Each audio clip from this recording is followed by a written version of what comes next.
All right, my friends, we've learned the Torah portion. Basically, we went over the Torah portion of this this week. Not on the Shabbat, like we said before. The Shabbat will be Passover, so the Torah reading, which is called Achrei Mot, will be pushed off this Shabbat until Shabbat afterwards. But this is this whole week we're learning Achrei Mot, which talks about the service of the Kohen. It begins with the service of the Kohen on Yom Kippur.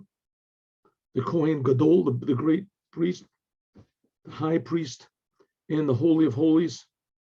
And then the Torah portion strangely continues to forbidden sexual relationships. We talked about that in the morning. That a person can't have relations with his mother, with his daughter, with his daughter's daughter, with his etc. His aunt.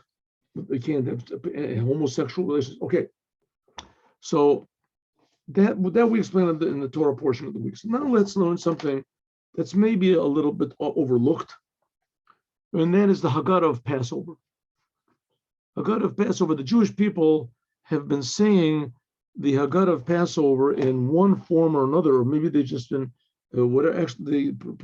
possibly in whatever form they wanted to, since 3,334 years ago when the Torah was given, because this is one of the commandments of the Torah. One of the commandments of the Torah is to relate on the night of Passover, which is going to be this Saturday night. It's going into Friday night. This Friday night, well, relating the miracles that God did for us and took us out of Egypt, and exactly who we are before that, and how we celebrate it, and we drink 4 cups of wine, and we eat 3 matzot, and when we drink the wine, and when we eat the matzah, there's bitter herbs that we drink, and we have to wash our hands. A couple times we wash our hands. So let's see exactly what is the order of the night. And let's go over it a little bit. Then the Torah brings 4 sentences. And the 4 sentences are mentioned in the Deuteronomy, the book of Deuteronomy, Parashat Ki Tavo. And these, in fact, are the 4 sentences which are said when Jews used to bring first fruits to the Holy Temple. They used to make a declaration that we originally came from idolaters and our fathers took us out. So, and we'll talk about these 4 sentences and how they relate to the amazing miracles that God did. So it's a commandment. As we said before, this night of Passover is essentially the night of commandments. Oh, here we go. This is the night of commandments. The Jewish people are the only people in the world that have commandments from God. It's the only religion that even claims to have commandments directly from God. God personally told all the Jewish people what he wants them to do and when he wants them to do it and how he wants them to do it and who does it and also with the intention of doing it. It has to be through love and understanding God and fearing God. So tonight there's the birth of the Jewish people. The birth of the Jewish people, they got out of Egypt. That's how they were born. Before they got out of Egypt, they didn't have any commandments. Nobody had any commandments. It says that Abraham did all the commandments before they were given, but it was not exactly the same level as commandments as after they were given at Mount Sinai. And this, of course, is just a preparation for Mount Sinai. 50 days after the Jewish people got out of Egypt, they received the Bible, the Torah, at Mount Sinai. They heard the 10 commandments at Mount Sinai. And then 40 days after that, they were supposed to have received all the explanation with the whole Torah, but they sinned with the golden calf, and it got broke. The first tablets got broken, and we know what happened. Anyway, 120 days after the Jewish people heard God speak at Mount Sinai and say the 10 commandments, as they received the whole entire Torah, Moses came down. He was up on Mount Sinai for 3 times in a row for 40 days each. So, but the whole preparation for all this business is going out of Egypt. To the degree that God spoke to Moses at the burning bush, that was before. Where did he speak to him at the burning bush? burning bush was on Mount Sinai. And God said, you're going out of Egypt. You're going to take the Jews out of Egypt. And in the merit that you're going to serve me on this mountain, God told Moses at the burning bush, you're going to be the one that's going to take the Jews out of Egypt. That's it. That's you.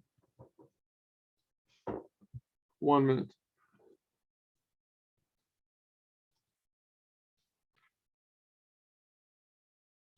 All right, so the Jewish people, so one of the commandments of this night is to say these praises of God. And it's not exactly clear exactly what was the order.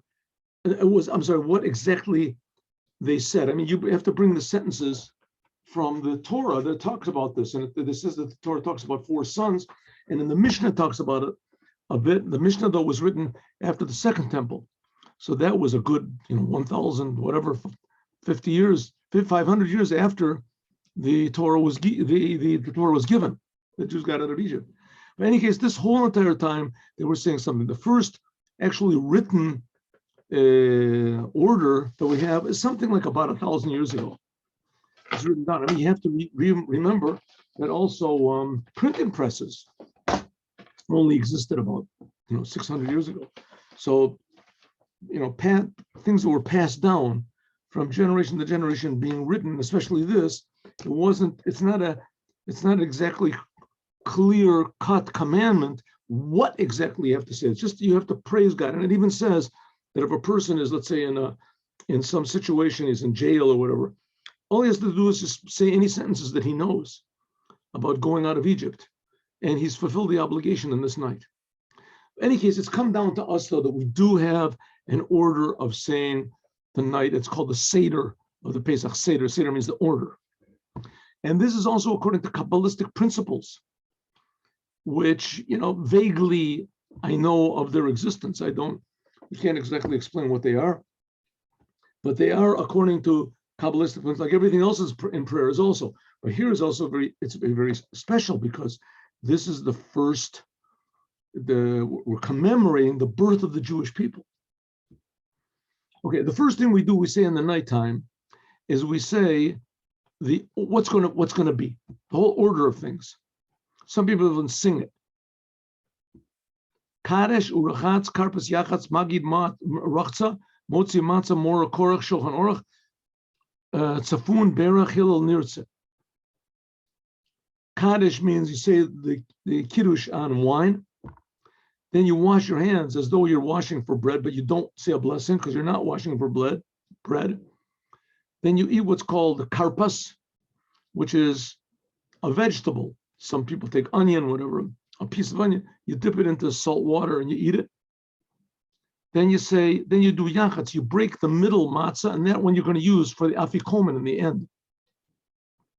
What do you mean the middle matzah? There's 3 matzot sitting in front of you, one on top of the other one. And the middle one, you break and you put it somewhere else, because some people say the whole night of Passover has to be said on a broken piece of matzah, matzah oni, poor bread. Okay, so you said Kaddish and you drank a cup of wine, then you wash your hands as though for bread, but it's not for bread. You don't make a blessing on it.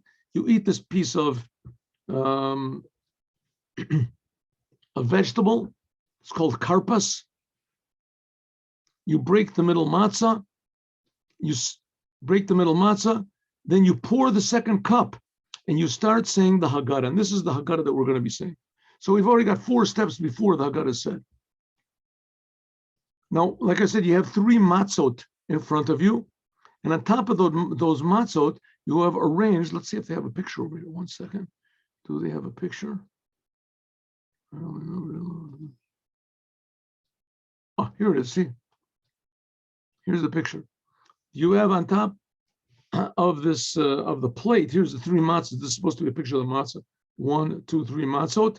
And then on top of it, you put a plastic or a cloth so the liquid doesn't come through, doesn't make the matzot wet. And here you have what's called moror, bitter herbs in the middle. It's shaped like 2 triangles. 2 triangles.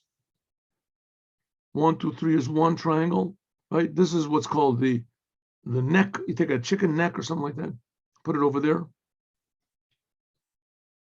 And then, yes.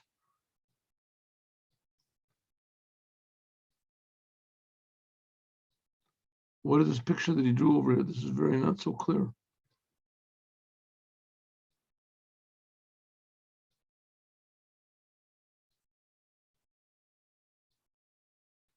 Anyway, this is supposed to be an egg. I don't know what type of a picture this is. And the bone looks okay. This is supposed to be a bone. You put a bone over here. This is supposed to be a bone of a chicken neck. And this is supposed to represent what they call the Zeroah. This is reminiscent of the Paschal offering that we make. We don't need to make it this night. And here is an egg, which is memorant, reminds us of that we were silent in the suffering of the Jewish people, and also the word beya, an egg has no mouth, and also an egg because the word in Hebrew, in Aramaic, is beya, means requiring, we want, we ask, boy. The main thing we have over here, this is the karpas that we were talking about. Some people use a piece of onion. And then over here is the charoset. The charoset is usually something that's sweet, like crushed up pears or apples with a little bit of wine in it and nuts. The main thing that's really concerning here that we really eat, actually, these are more symbolic. These is what's called the moror and the chazoret. These are the bitter herbs. It's a rabbinical commandment to eat these bitter herbs on the night of Passover. The ideal bitter herb is really lettuce, because it starts off sweet and then it gets bitter. But of course, in the end, as bitter as it is, it's not as bitter as horseradish. Some people put the horseradish here. Horseradish, it should be altogether what's called a kazayit. Kazayit is like an ounce or so. And here is also the same thing. This we're going to put into the sandwich. So this is what it should be on top of your matzot. You have 3 matzot in front of you. And on top of the matzot, you have these 2 triangles. Here's one triangle, which is the bone, the chicken neck, and the egg, and the bitter herbs. And here we have the sweet charoset, and we have the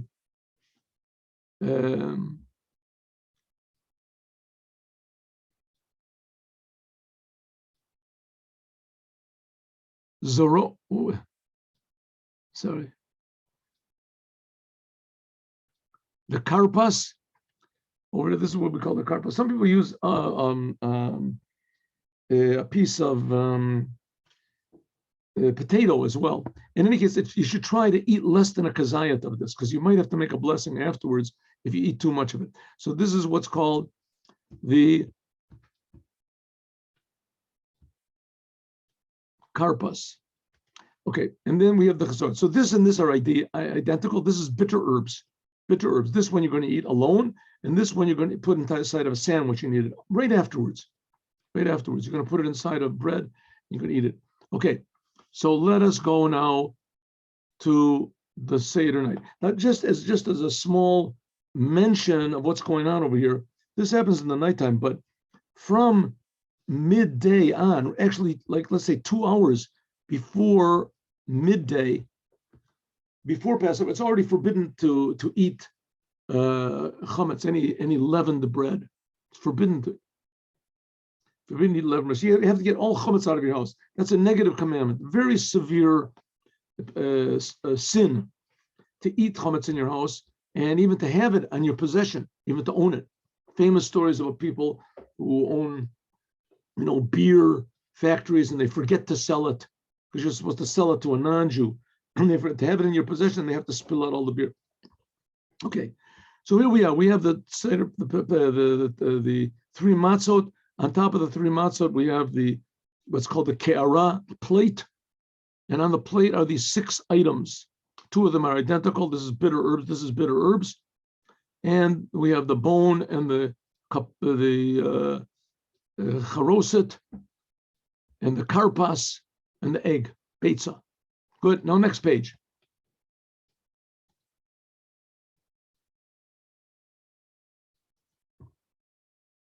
What all these mean? Kadesh, we wash our hands. We said this. Now we say Magid, and that's what we're going to try to learn today. This one here, Magid, is going to take up the major part of the night. This is going to take up the major part, unless you want to spend a long time eating. But the Magid is supposed to take the major part of the night. That's reading the whole Hagadah, which I hope we'll try to go over a little bit, maybe today and tomorrow. After you finish saying the whole Hagadah, you drink a second cup of wine. Doesn't say it over here, but you do. Second cup of wine. As we said in the Sikha that we learned, the second cup of wine corresponds to what's called the evil son. There's 4 sons. There's the wise son, the evil son. That corresponds to the 4 cups of wine. According to the Arizal, the first cup is according to the wise son, that's the Kaddish. Then you pour the second cup, and you say the whole entire Hagadah on the second cup, on the evil son. Because we have to, on this night of Passover, worry that every single Jew should come to recognize the creator of the universe and awaken his Jewish soul. So we have to deal with the evil son. But after we finish that, then we drink the second cup of wine. We wash our hands. Now we wash our hands really for bread, and we make a blessing on washing our hands. We sit down and we take all 3 matzot. The top one is whole, the bottom one is whole, the middle one is broken. We take all 3 matzot and we make a blessing on hamotzi. Hamotzi is the same blessing you make over bread. Hamotzi lechem minoretz. And then we drop the bottom matzah and we just hold the broken middle one and the top one, and we make the blessing on matzah. And we lean over and we eat it. I'm sorry, I forgot to tell you something. Every time you drink wine, you also have to lean over. You lean over to your left side. You have to lean over to the left side. Every time you drink wine or eat matzah, you're supposed to lean over to your left side. And then after that, you eat. So you eat the matzah, you finish eating the matzah, and then you take half of the top matzah and all of the middle one, which is only a half, and you eat the matzah. Then we eat the moror. Moror is the bitter herbs that we had, remember, that was in the middle. And then, just to be sure, you make what we call a korach, and we'll talk about how to do that. Take a korach, you take the whole bottom matzah, and you take that bottom, the lower moror, the lower bitter herb, we put it in between 2 matzahs. We'll talk about that. We put it in between the 2 pieces or whatever, the bottom, and we eat, also leaning over. Then we eat a meal. After the meal, we eat the afikomen. The afikomen was the second broken part of this yachatz here, this the broken matzah. We eat the afikomen, leaning over to your left. If you don't lean over to your left, there's some times when you're going to have to do it over again, especially eating bread. You're going to have to do it over again. Leaning over to your left. Then we pour another cup, and we make the blessing after eating, and we drink a cup. Blessing after eating. Then we we finish 3 cups of wine so far, right? 1 in the beginning, 1 right after we finish the magid,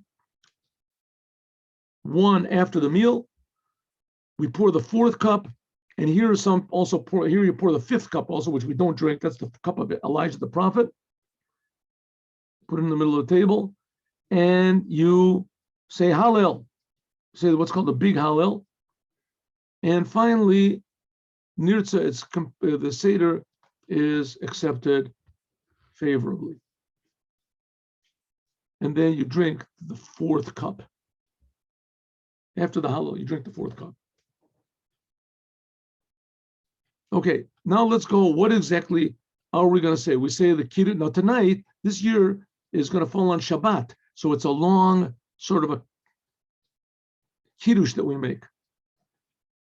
Make the Kiddush. Let's see, we have to go to the next page. Where do we find this over here?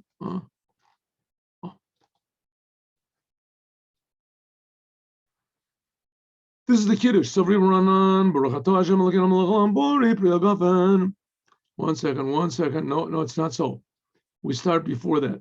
And we start, because it's Shabbat. So we start off by saying, see, it's a little bit of a problem over here. Here. Yom HaShishi, we start off here because they want to make it in English, so every other page is English. So we start off praying. The Kiddush, hold the cup in your hand, lift it up. Yom HaShishi vayechulu shamayim v'aretz v'chol tzavam l'kan Shabbat. This is the sixth day. Translate, okay, the sixth day, and God finished all of his work, the heavens and the earth, and all the work that he did on the seventh day. And he rested on the seventh day from everything that he did. And God blessed the seventh day.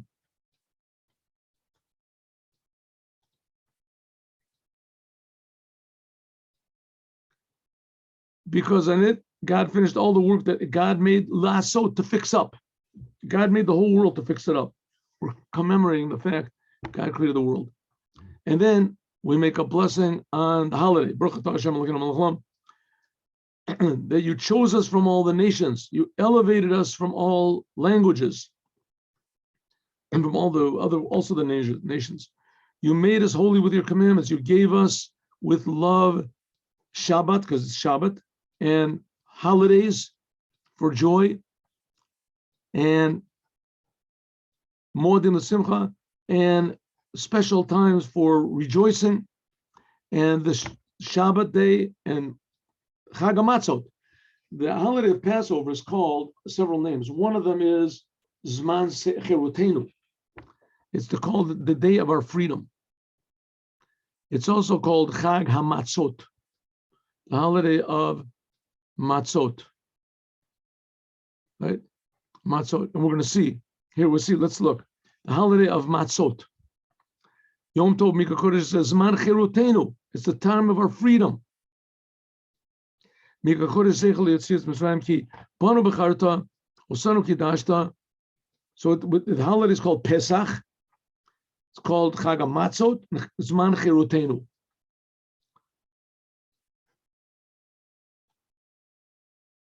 There's a saying from Reb Levi Yitzchak Berditchev, I hope I remember correctly. Chag HaMatzot is what we do, we eat the matzot. Pesach is what God did. He jumped over, took us out. And Zman Cherutenu, I think, is both of us. I have to look and see what he said before. The both of us are free. Now, the Jewish people are free to serve God, and God is not suffering with the Jews in exile. We'll have to look and see. I think that's what he said. Okay. In any case, because you chose us, God, you chose the Jewish people, and you made us holy from all the other nations, and you gave us Shabbat and the holy holidays with joy and happiness.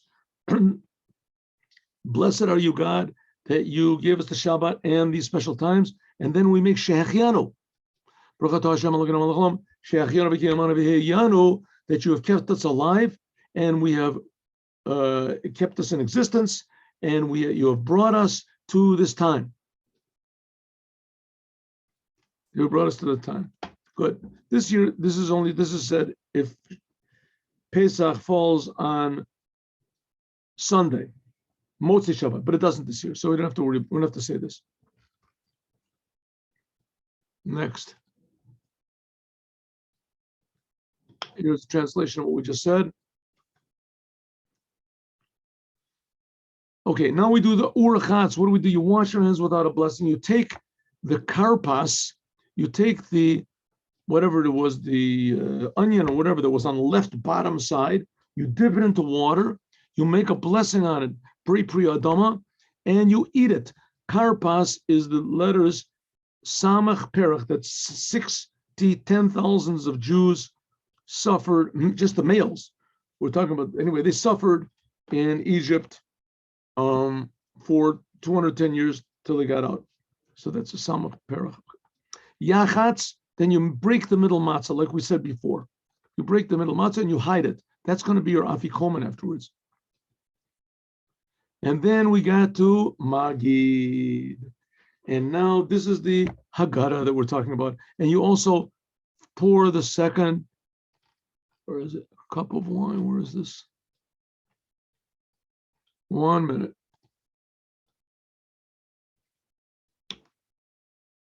Okay.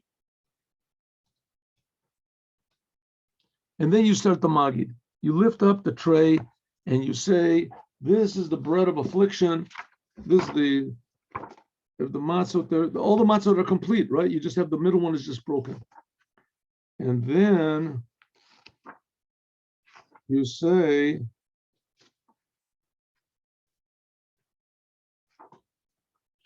one minute, excuse me.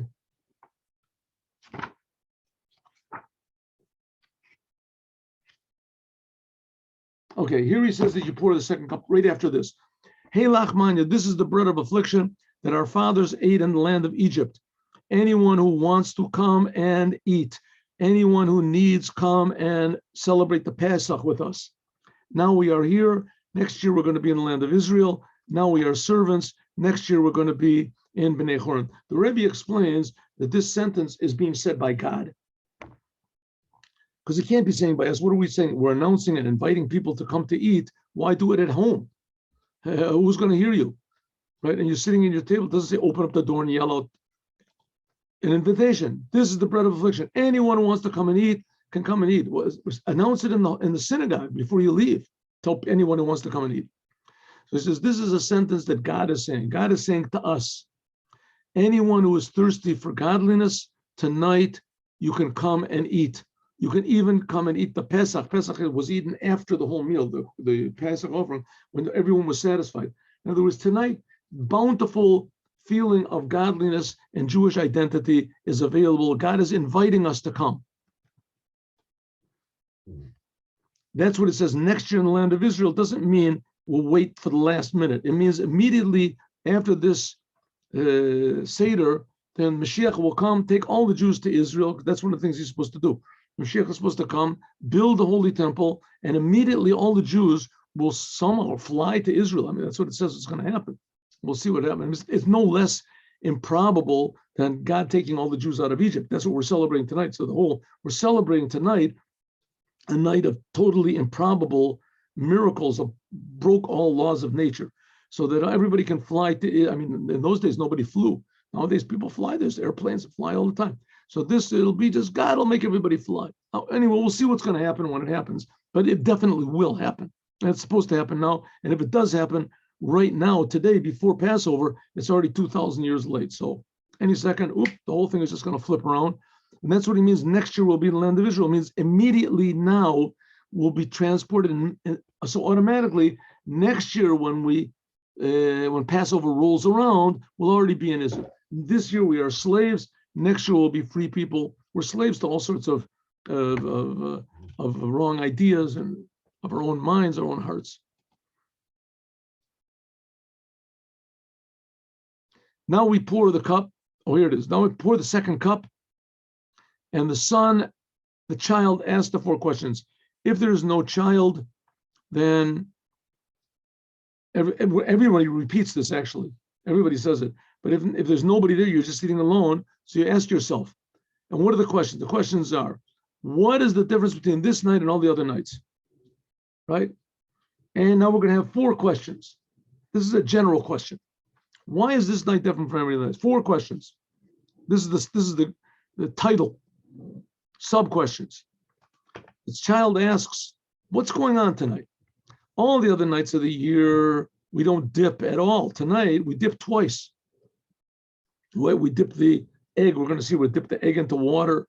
We have the charos. There's the water ready to be dipped. We have the charoset there. Remember on the bottom right side, the charoset. That's for dipping the morer into twice. In any case, we dip in this night. What's this dipping? All the other nights we can eat whatever we want to, chametz or matzah. Tonight we have to eat matzah. Why? Question number 3. All the other nights we eat all sorts of vegetables. Right? You don't have to eat vegetables at all. Tonight we have to eat more. You have to eat bitter vegetables. Why? And question number 4, all the other nights you can eat or sitting up or leaning over. And this night you must eat leaning over. Whenever you drink the wine or eat meat, eat matzah, you must lean over. You lean over to your left. That's called hasava. Every time you drink wine or eat matzah, you're supposed to lean over as a sign of freedom. Okay, but the child doesn't know that he sees you're leaning over, drinking the wine. What's going on over here? He didn't see you eating the matzah yet, didn't get up to that. So those are the 4 questions. We talked about this before. If you remember, we learned together. There's others that start off with matzah. This is the first question. And they put the thing about dipping last, but Chabad puts it first. And the reason is because dipping is only just a custom. Eating matzah is a command from the Torah. More or bitter herbs is from the rabbis. This is a general, in the Talmud, it's written, this is you're supposed to lean over as a sign of freedom. The whole night is a sign of freedom. And this thing of dipping is really sort of very, how do you say, very optional. You don't have to do it. It's just a custom. It says that's the most important thing of Judaism, that we're willing to do things that are optional in our own free time, from our own free will, to express our Judaism, even in these small ways, right? That's the essence of Judaism. What we do with our free time, what we do with our free will. So that's why we put it first. Right. So now we're starting off with something bad. No, we didn't get to the bad. Some people say this is the bad. There's other. We'll see. 1 second. The bad is going to stay in a moment. We were slaves to Pharaoh in Egypt, and God took us out with a powerful hand and a outreached arm. And if God would have not have taken us out, our forefathers from Egypt, so we and our sons and our grandsons, we would still be to Pharaoh in Egypt. And the Rebbe, of course, asks, how could that possibly be? This is 3,300 years. There's been so many political changes and upheavals and things like that. Egypt is absolutely nothing like what it was back then. Back then, it ruled the whole world. How could it be that we'd still be the slaves in Egypt if God wouldn't have taken us out? So the Rebbe says very simply, every nation where the Jews are, that nation is the most powerful nation in the world. When the Jews were in Spain, it was the most powerful nation in the world, etc. And when the Jews were the blessing of every country. And as soon as the Jews get evicted from the country, then the country loses its power. So if God wouldn't have taken us out of Egypt, then we would still be in Egypt. So Egypt would remain as powerful as it was, and there would be no way that anybody could get out.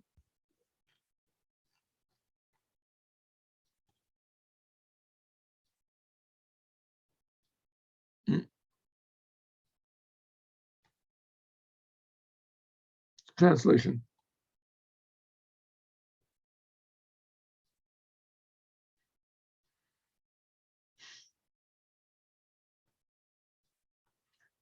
Here's a story about Rabbi Eliezer, Rabbi Yeshua, Rabbi Eliezer ben Azariah.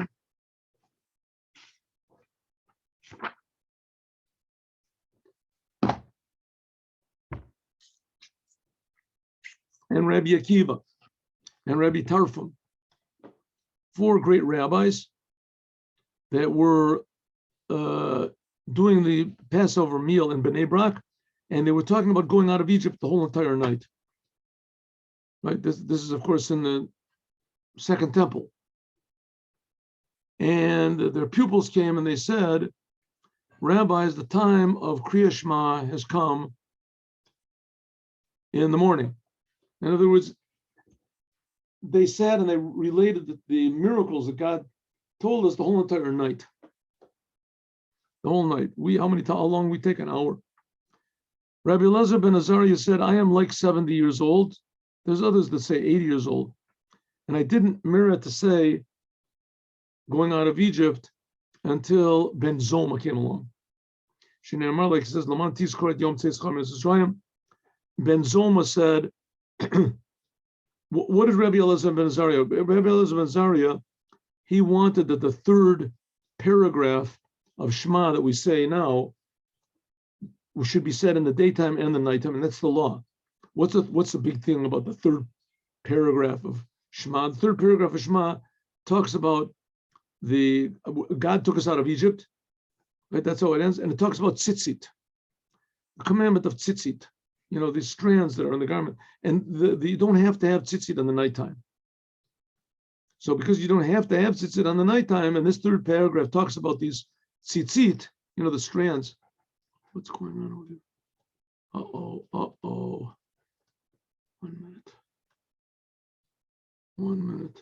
1 second. Excuse me. It seems that the thing is not working in 1 second. Let's get this in here.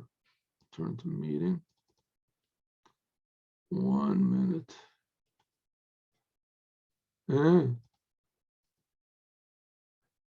All right. Well, interesting. Okay, here we go. Oh, for some reason the picture was not there. Not that it's very essential, but why not? If you can use it, it's free. He said, I am like 7 years. And if you remember, he really wasn't 7 years. There's different opinions about how old he was. Some say it was 13. Some say it was, there's 17 I saw. But in any case, he was an incarnation of Shmuel HaNavi with the prophet Samuel. And the years of Samuel together with his years made him to be 70 years old. And because of that, he merited to have the law like him that they said, Shema Yisrael in the nighttime.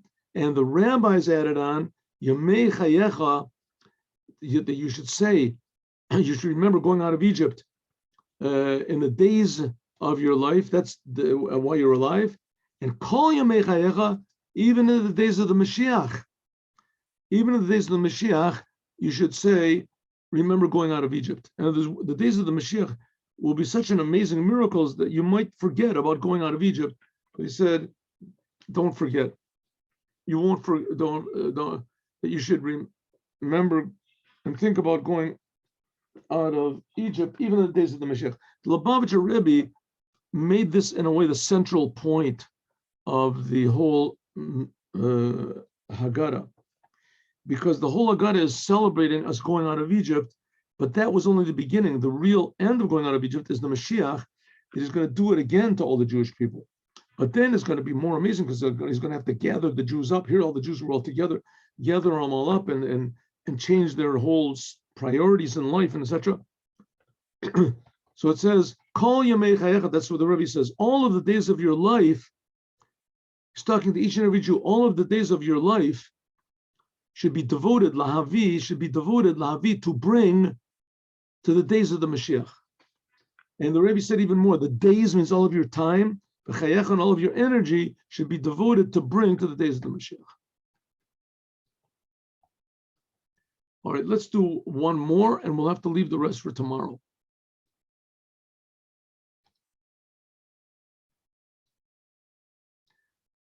Blessed is God. 4 blessings corresponding to the 4 sons. Blessed is Mahamakom is God.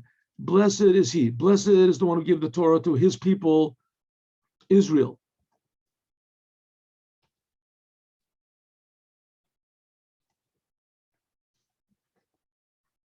Blessed, corresponding to the 4 sons is the Torah speaking. One of them is wise, one of them is evil, one of them is simple, one of them doesn't know what to ask. Now these come from 4 different sentences in the Torah. And from these sentences also we learn the commandment that we have to say praises about going out of Egypt. You have to sing the praises of going out of Egypt on this night. And it says it 4 different times. So let's see. The wise son. What does the wise son ask? The wise son makes a statement. What does he say? What are these edus chukim mishpatim asher tziva Hashem Elokeinu etchem? What are all these different types of laws? Edut are religious laws. Chukim are not understandable laws. Mishpatim are logical laws that God gave you. Right? All these different types of laws that there are in Judaism. Some you can't understand. It's possible, like don't kill, don't steal. Some are religious, like putting on tefillin. Some just don't make any sense whatsoever. Like not eating pork, or why not eat? What's wrong with it? So it says, you say, Pesach, that these are the laws of Passover. You don't eat anything in Maftirim after the Pesach Hapikomen. And the Rebbe asks the question, what's so wise about these questions? I mean, if he's a wise son, he should know what the different commandments are. So the wise son, he wants to say, the Rebbe says that the wise son, he is a big tzaddik, and he feels God in everything. And he's saying, what do we need all these commandments for? I can feel God is everywhere. What do I have to have commandments for? right? Well, tonight we went out of Egypt. This is a big revelation of the essence of God. I appreciate this. We don't have to have all these little commandments. And you answer him back, my friend, how do we get these big revelations? By doing all the commandments that God gave us on that night of going out to the last detail. What's the last detail? You don't eat after the Pesach Afikomen. The Afikomen was the Paschal lamb that they ate, the sacrifice. The Pesach that was eaten the last thing. That was eaten the last. That's corresponding to the Afikomen. That was eaten the last thing in the meal. Where you're already satisfied, they ate the Paschal lamb. That was the last thing that was eaten. It says every detail had to be followed, even including this detail. We don't eat after the Pesach Afikomen. So that's what you tell this wise son. Wise means he's like none of an aviu. Remember, we learned tremendous big tzaddik, and he doesn't want to have any connection with the commandments. He thinks it's too low. So we tell him, no, my friend, the commandments come from the essence of God. And you can't have Judaism, you can't have revelation of God without the commandments. That's the wise son. The evil son says, what is all this to you? It says to him, to you and not to me. That's what he's saying. Because he took himself out of the congregation. So also you hit him in his, you dull his teeth. And you say, because God took me out of Egypt. God, I'm doing this because God took me out of Egypt. Took me out of Egypt, but not you. If you were back then, you wouldn't have even gotten out. What's it coming to say? The Rebbe asked, how can you say a thing like this? He's sitting in the night of the Seder Pesach. Not only this is the Torah speaks about 4 types of sons. This is a son that's in the Torah. What are you trying to kick him out, saying he's got no place in the night? He says, no, it's trying to say if you were back then, when the Jews got out, you wouldn't have gotten out. But now we're after the Torah was given. The Jews got out 50 days before the Torah. When God gave the Torah, it says there's 4 sons, Dibri Torah. The Torah includes all the types of sons. So now you have a place for us here, right? You have a place for us here. Don't worry about it.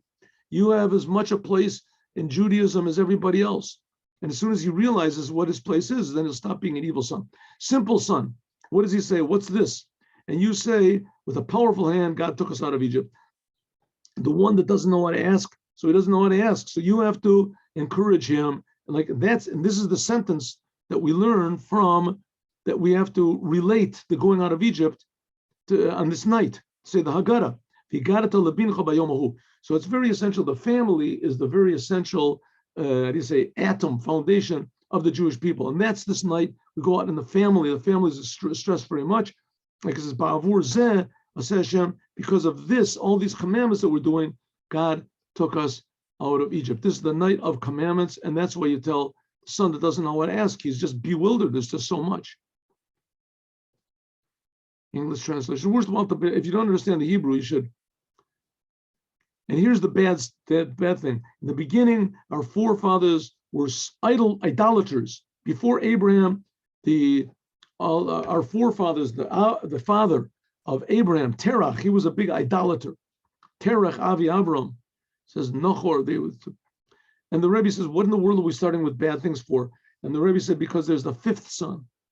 There's also a 5th son. There's 4 sons that the Torah speaks about. And then there's a 5th son that he's out of the picture. He doesn't want to have anything to do with Judaism whatsoever. He doesn't even know that he's a Jew. He has no connection intellectually to Abraham, Isaac, and Jacob. So therefore we say, no, he's also mentioned here. We bring him also into the Hagadah, right? To tell him that even the 5th son also has a place. This 5th son is not there. That was a speech the Rebbe gave in, what was it? We just read it, but 1957, the Rebbe said it, 57. Okay, my friends, we'll go back to this, God willing, tomorrow, and we'll do a little bit more, try to finish the Hagadah of Passover tomorrow. Have a good day with Mashiach now, and see you tomorrow at 8:15 in the morning. Shalom uvracha.